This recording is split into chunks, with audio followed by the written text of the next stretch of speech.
La solution qui vient souvent de ce côté droit hein, pour les brûleurs de loup en supériorité numérique. Boivin qui va essayer de retrouver Bachelet dans l'axe, il va pouvoir prendre le tir. La lucarne de Bachelet, le supériorité numérique. Attaquant grenoblois, on va le voir là, super bien joué.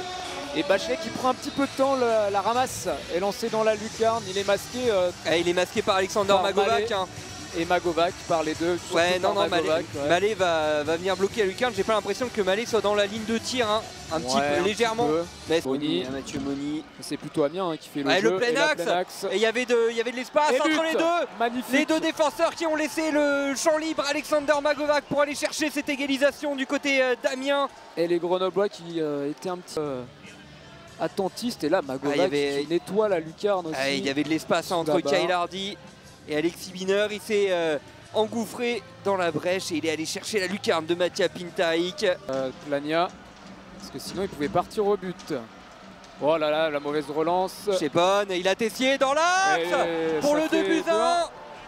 Tessier qui parvient à récupérer sur une mauvaise relance à nouveau de la part des brûleurs de loup. Amiens qui s'est créé plusieurs occasions dans ce tiers-temps.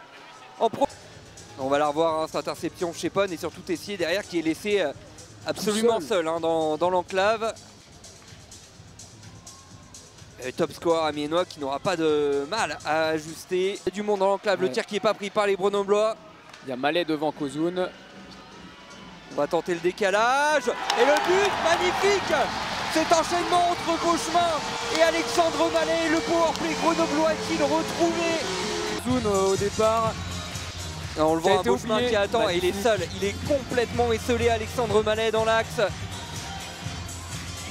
Ouais, alors que Grenoble aurait pu prendre le tir au début de la bleue, mais on a plutôt choisi l'option du jeu et ça paye avec Nicolas Deschamps qui va se battre pour conserver le palais avec Pierre Crinon qui va prendre le tir et le but. Il y a une déviation cette déviation Bachelet, de Mathias Bachelet. Grenoble qui reprend. On va la voir en ralenti, ce tir de Crinon. Ouais, effectivement, la bonne déviation qui vient surprendre Taran Kozoun. C'est très bien fait ça et en plus il jaillit Bachelet un petit peu. Et il l'avait vu Mathieu Moni. Ouais, Moni. Il l'avait vu mais par contre il va réagir avec sa crosse et il va pas aller au contact.